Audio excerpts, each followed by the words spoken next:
कांग्रेस के प्रदेश प्रवक्ता संदीप चमोली ने उत्तराखंड के बिगड़ते माहौल को लेकर दिया बयान। प्रदेश का माहौल खराब करने वाले संगठनों को लेकर उठाए सवाल। संदीप चमोली ने कहा, माहौल बिगाड़ने वाले संगठनों की होनी चाहिए जांच। इन लोगों से कहो कहाँ है इस दौर में, जाइए पंजाब में। आपके पास हो सकता है कि धन ना हो, आप पे पैसे ना हो, लेकिन आप तो है ना, अपने संगठन को लेके जाइए। हम भी कहेंगे कि आपका संगठन मात्र मुसलमानों के पीछे नहीं है या अल्पसंख्यकों के पीछे नहीं है, आपका संगठन देश की सेवा के लिए भी है। लेकिन इनका राज्य की सेवा से देखते हैं कि नेम प्लेट लगाने किसने अधिकार दिया? क्या ये इस राज्य के ठेकेदार हैं? इस राज्य को चलाने के लिए संविधान चलेगा और संविधान इस राज्य में सबको अधिकार देता है, सबको काम करने का अधिकार देता है, सब इस राज्य में रोजगार कर सकते हैं। धर्म पूछने वाले ये लोग कौन होते हैं? नमस्कार, आप जुड़ चुके हैं खबर 24 आवर के साथ और इस वक्त मेरे साथ धर्मपुर पीसीसी सदस्य संदीप चमोली जी मौजूद हैं, जो कि इस समय कांग्रेस में प्रदेश प्रवक्ता भी रहे हैं और 2027 की भी जो है विधानसभा धर्मपुर से तैयारियों में जुटे हैं। उनसे सीधा बात करते हैं, क्या कुछ कहना है उनका इस चुनाव को लेकर आने वाले। सबसे पहले आपका बहुत बहुत धन्यवाद करूंगा 24 का, और स्वागत भी करूंगा आपके दर्शकों का। सीधे तौर पर 2027 में पूरे प्रदेश में जिस तरीके का माहौल है, आप देख रहे हैं कि इस राज्य में जो बेरोजगारी है वो सबसे ज़्यादा चरम पर है। वर्तमान समय में राज्य में स्वास्थ्य व्यवस्थाएं जो हैं पूर्ण रूप से समाप्त हो चुकी हैं। अगर मैं बात करता हूँ धर्मपुर विधानसभा की रुबीना की, तो आप देखेंगे कि हमारे यहाँ जो सड़कों की स्थिति है, आप किसी भी तरफ चले जाइए, चाहे आप माजरा की तरफ चले जाइए, चाहे आप बंगाली कोठी की तरफ चले जाइए, चाहे आप आईएसबीटी चले जाइए, चाहे ट्रांसपोर्ट नगर के अंदर की सड़कों में चले जाइए, वर्तमान समय में इस राज्य में जो हमारी राजधानी, जो देहरादून राजधानी का जो सिटी ऑफ आर्ट हम कहते हैं धर्मपुर विधानसभा, इस समय वो बड़ी बदहाल व्यवस्था में है। सवाल इसलिए ज़्यादा बन जाते हैं कि वर्तमान समय में लंबे समय से जो मेयर नगर निगम जिसकी संपूर्ण जिम्मेदारी रखरखाव की शहर की है, वो भी बीजेपी के पास है। और वर्तमान समय में 8 साल लगभग जो यहाँ के विधायक हैं विनोद चमोली जी, वो लगभग 8 वर्षों से यहाँ विधायक के रूप में जमे हुए और इससे पहले मेयर थे। तो इसीलिए ये समय जो आ गया है, जो धर्मपुर की जनता है निश्चितता ही तो तय कर चुकी है कि 27 में बदलाव करना ही करना है। सर, आपने बदलाव की बात की, लेकिन आपकी बदहाली भी आपने वहाँ की बताई है धर्मपुर की, तो क्या लग रहा है इस बार जो मुकाबला है चमोली वर्सेस चमोली के बीच होने वाला है? निश्चित ही रुबीना जी, चमोली वर्सेस चमोली मुकाबला अगर संगठन मुझे अवसर देता है, मैं भारतीय राष्ट्रीय कांग्रेस का एक सिपाही हूँ, सिपाही को अगर ये आदेश हुआ कि तुम्हें जो है 27 में चुनाव लड़ना है, तो निश्चितता ही चमोली वर्सेस चमोली आपको देखने को मिलेगा। और ये लड़ाई चमोली वर्सेस चमोली कह भी सकते हैं और एक प्रकार से नहीं भी है, क्योंकि लड़ाई एक आइडियोलॉजी की लड़ाई है। निश्चितता ही विनोद चमोली जो है वो मेरे रिलेशन में भी हैं और वो बीजेपी के आइडियोलॉजी को चलते हैं। वहीं ठीक आप अपोजिट देखेंगे, हम भारतीय राष्ट्रीय कांग्रेस की आइडियोलॉजी को लेकर चलते हैं, जो हमें सिखाती है कि देश में सबसे पहले समानता है। जिस विचारधारा को लेकर मैं चलता हूँ, राहुल जी की विचारधारा को लेकर हम लोग चल रहे हैं, गांधी जी की विचारधारा को लेकर चल रहे हैं। जो विचारधारा हमें ये सिखाती है कि हम सब इस देश में रहने वाले जितने भी लोग हैं सब आपस में भाई बहन हैं। और ठीक उसके विपरीत अगर आप दूसरी विचारधारा की बात करते हैं, जो मात्र हिंदुत्व के रथ पर बैठकर 14 में आते हैं और इस राज्य में 17 की सत्ता भी हिंदुत्व के रथ में बैठकर हासिल करते हैं, 22 की सत्ता भी अगर आप देख रहे हैं तो हिंदुत्व के रथ पर बैठ के हासिल करते हैं। और कब तक इस राज्य को रुबीना जी हमने शहादतों के बाद लिया है। ये अकेला पूरे भारत में अगर आप सर्च करेंगे राज्य है जिसमें 46 शहादतें हुई है। अगर आप बात करें शहादत की बात भी करें तो शहादत में सलीम भी मरते हैं जो खटीमा से आते हैं, और शहादत में हंसा धनाई भी मरती है जो पर्वतीय क्षेत्र से आती है। शहादत में जो हमारे मैदानी क्षेत्र से जो दीपक वालिया जी हैं बद्रीपुर से, उनकी भी हमने देखा कि उनकी शहादत होती है। राज्य सभी लोगों की शहादतों से मिला हुआ राज्य है। इस राज्य के निर्माण की जिम्मेदारी आप और हम जैसे युवाओं के कंधे पर है। और इस राज्य को बीजेपी जिस तरफ धकेल रही है, जिस तरफ इस राज्य में अब देखने को मिल रहा है, जिस तरह हम देख रहे हैं कि किस मुद्दे पर अल्पसंख्यकों को, किस मुद्दे पे मैदानी पर्वतीय को आपस में लड़ाया जाए, क्योंकि विकास की बात तो कोई कर ही नहीं रहा है। आप अभी भी स्टूडियो से जब आप निकलेंगे अपने, तो जाके देखिए धर्मपुर में क्या, राजपुर में क्या, मसूरी में क्या, कोई भी सड़क ऐसी नहीं मिलेगी जिस सड़क पर गड्ढा ना हो। और जिम्मेदारी भाजपा की ज्यादा है, क्योंकि सेंटर में भी बीजेपी सत्ता में और राज्य में भी बीजेपी सत्ता में। सर, आपने राहुल गांधी की विचारधारा की बात की और इस समय कांग्रेस का भी एक जनसंपर्क अभियान जो चल रहा है वोट चोरी को लेकर, क्या लग रहा है इसका सीधा असर 2027 में देखने को मिलेगा?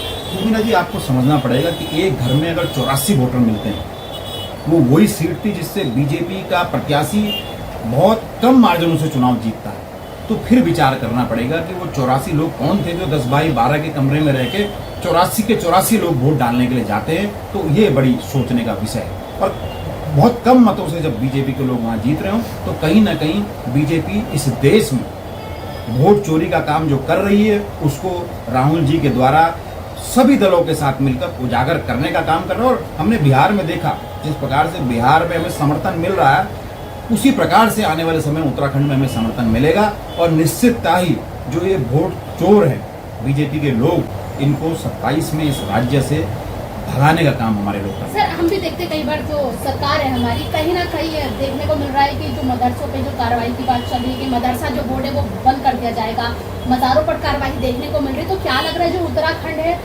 धामी की विचारधारा को लेकर चल रहा है, क्या देखते हैं, कैसे देखते हैं उसे? मुन्ना जी, आपको समझना पड़ेगा कि बीजेपी के पास विकास के नाम पर कुछ नहीं होता। जब विकास के नाम पर कुछ नहीं होता तो इतिहास बताता है कि लोगों को धर्म के नाम पे लड़ाओ और वो फिर विकास की बात को करना भूल जाए। एक सवाल है, धर्म की आपने बात करी है, कई ऐसे संगठन हो चुके हैं उत्तराखंड में जो कि माहौल खराब करने की कोशिश करते हैं, जबकि सुप्रीम कोर्ट की ओर से आदेश भी आ चुका है कि उनको जो है लगा रहेगा बोर्ड वगैरह, फिर भी इस तरीके की रुबीना जी, चिंता का विषय कब होता है जो लोग इस टाइम हिंदू धर्म के ठेकेदार बने हुए। एक HRD संगठन में देख रहा था और अन्य संगठन भी हैं, आप बजरंग दल की बात करें और भी हिंदू धर्मों के संगठनों की बात करें, एक महिला नेत्री भी मैं देखता हूँ कि मजाक तोड़ते हुए आए दिन हमें दिखती है। रुबीना जी, तब दुख होता है कि इन लोगों से सिर्फ इतना पूछ लिया जाए कि इस 10 वर्ष से पहले ये क्या काम करते थे, किन्होंने इनको इस धर्म की ठेकेदारी का काम दिया है। इस राज्य में ये लोग माहौल खराब करने का काम कर रहे हैं। और दुख तब होता है जब माननीय सर्वोच्च न्यायालय कहता है कि किसी भी व्यक्ति को धर्म संबंधी या अपने नाम संबंधी जो नेम प्लेट है वो अपने कारोबार में लगाने की आवश्यकता नहीं है। उसके बाद हम देखते हैं कि एक गलत मानसिकता का आदमी जो खराब सोच लेकर इस राज्य में आता है। और मैंने तो सुना कि कुछ समय पहले जो लोग सिक्योरिटी गार्ड की नौकरी करते थे, जो लोग कहीं दुकानों में नौकरी करती थी महिलाएं, और जो लोग अपना छोटा मोटा व्यापार करते थे, उन लोगों को जब लगा इस राज्य में कुछ हो नहीं पा रहा है, वो लोग जो है इस राज्य में धर्म की दुकानें चलाने का काम कर रहे हैं। और हैरानी होती है कि जब गरीब समाज के तबके के आदमी से ये कहते हैं कि नेम प्लेट लगाने, किसने अधिकार दिया? क्या ये इस राज्य के ठेकेदार हैं? इस राज्य को चलाने के लिए संविधान चलेगा और संविधान इस राज्य में सबको अधिकार देता है, सबको काम करने का अधिकार देता है, सब इस राज्य में रोजगार कर सकते हैं। धर्म पूछने वाले ये लोग कौन होते हैं? और दुख तब होता है जब हमारे ही कुछ साथी इनको अपना मालिक बनाने की कोशिश करते हैं, इनको अपने सर पलकों पर बिठाते हैं। हम सबका अधिकार है इस राज्य को, इस देश को चलाने का। हम सबका अधिकार है कि हम अपने धर्म को इस प्रकार से अपनाएं या अपने धर्म को इस प्रकार से माने कि दूसरे धर्म का व्यक्ति असहज ना हो। ये मेरी सिखलाई मुझे सिखाती है, मेरा सनातन मुझे सिखाता है कि मैं जब भी अपने धर्म की इबादत करूं, पूजा पाठ करूं, रुबीना जी, किसी और व्यक्ति के धर्म को कोई ठेस ना पहुंचे। ये कौन लोग हैं?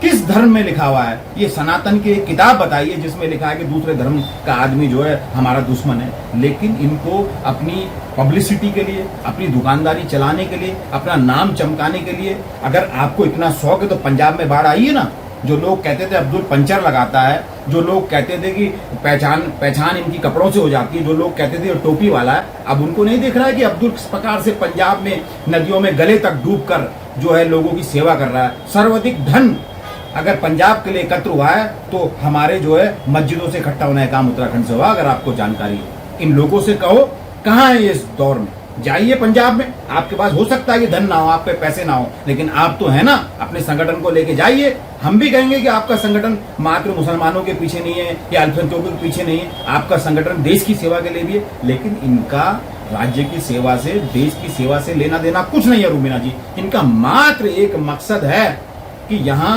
अपनी हिंदू मुस्लिम के नाम पर अपनी रोजी सेकना, और इनकी जांच करने की आवश्यकता है। ये कौन लोग हैं आप निकाल लीजिए। मैं कह रहा हूं, मैं 10 साल तो ज्यादा कह रहा हूं, 5-6 साल भी इन लोगों को इस राज्य में नहीं हुए हैं, और ये सबके सब हम लोगों के रहनुमा बनने की कोशिश कर रहे हैं। और यहाँ नहीं है, यहाँ मैदान से लेकर पहाड़ तक का माहौल ये रूबीना जी खराब करने का काम कर रहे हैं। इसको हमारी जिम्मेदारी बनती है, ऐसे लोगों को हम इस राज्य का माहौल खराब करने नहीं देंगे। सर, आपने अभी बेरोजगारी की बात की उत्तराखंड के अंदर, लेकिन अभी शिक्षक का आप देख रहे हैं इतना बड़ा धरना चल रहा है, कैसे देख रहे हैं? रूबीना जी देखो, समझना पड़ेगा, जिस राज्य का शिक्षक सड़कों पर होगा उस राज्य के नौनिहालों का भविष्य क्या होगा। शिक्षक अगर सड़कों पर होगा, आप, मैं या अन्य जो भी साथी मीडिया के इस चैनल को देख रहा है वो ये देख रहा है, वो समझ रहा है कि इस राज्य में अगर युवाओं का भविष्य मजबूत करना है, नौनिहालों के भविष्य को बनाना है, तो फिर आपको समझना पड़ेगा कि कहीं ना कहीं शिक्षकों को उनका सम्मान देने की आवश्यकता है। उनकी मांग क्या है? उनकी मांग सिर्फ इतनी है कि समय पर जो हमारे प्रमोशन है वो लटके रहें, और जो वो चाहते हैं प्रधानाचार्य को जो डायरेक्ट भर्ती हो रही है उस भर्ती पर रोक लगे। क्योंकि ना जी अगर शिक्षक इस सड़कों पर होगा तो आप समझ सकते हैं इस राज्य के युवाओं का, नौनिहालों का भविष्य क्या होगा। और ज़्यादातर राजकीय शिक्षक संघ है, कोई गवर्नमेंट स्कूल के टीचर नहीं है, ये वो शिक्षक है जो विषम परिस्थितियों में, पहाड़ों में, मैदानों पर बच्चों को पढ़ाने का काम कर रहे हैं। सरकार की जिम्मेदारी पड़ती है इनकी तरफ सकारात्मक रवैया अपनाएं, इन लोगों की तरफ ध्यान दें, इनकी मांगों को जल्द से जल्द पूरा करें। सर, उत्तराखंड में कैसे बदलाव हो पाएगा? क्योंकि विचारधाराएं लोगों की अलग है, लेकिन अगर एक्चुअल में बात करें जमीनी स्तर पे, जैसे बेरोजगारी की बात है, शिक्षा व्यवस्था की बात है, कई सारी हेल्थ से जुड़ी समस्याएं हैं, क्या लग रहा है विचारधाराएं कैसे चेंज हो पाएगी? देखो रूबीना जी, बहुत खूबसूरत राज्य है। 9 हिमालय राज्यों की अगर हम बात करते हैं तो सबसे सुंदर राज्य हमारे पास है। अगर हम बद्रीनाथ को पूछते हैं तो कलियर में भी हमारी उतनी ही मान्यता है जितनी कि हमारी बद्रीनाथ में मान्यता है। हम अगर इस राज्य को संवारना चाहते हैं, मैं कह तो रहा हूँ आपको, मैं फिर अपनी बात को दोहराना चाहता हूँ कि जब सलीम इस राज्य के लिए खटीमा में अपने प्राणों की आहुति सिर्फ इसलिए देता है कि इस राज्य का निर्माण हो सके। इस राज्य में जब हंसा धनई अपने बलिदान देती है, दीपक वाल्य अपना बलिदान देते हैं, तो वो सिर्फ इसलिए देते हैं कि इस राज्य का निर्माण जो है, इस राज्य का निर्माण हो सके, इस राज्य के नौनिहालों का भविष्य सुधर सके, इस राज्य का जो विकास है एक्चुअल में, क्योंकि विकास, स्वास्थ्य और रोजगार ये आधारभूत व्यवस्था में इस राज्य का निर्माण हुआ था। लेकिन इस राज्य में चल क्या रहा है? इस राज्य में सरकारें जो है मदरसों को बंद करना चाह रही है। इस राज्य में लोगों को धर्म जाति के नाम पर बांटने का काम कर रही है। इस राज्य को आपको समझना पड़ेगा।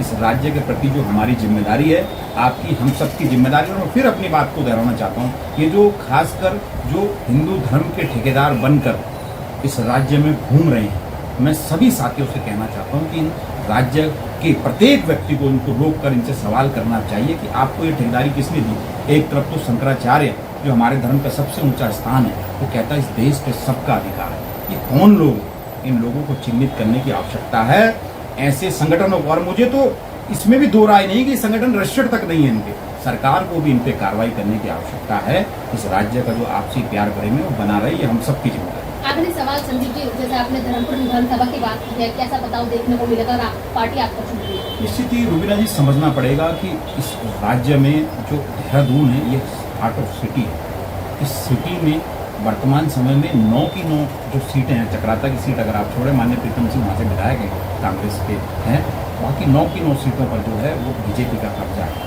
वर्तमान समय में इस देहरादून की सबसे बदहाल स्थिति है।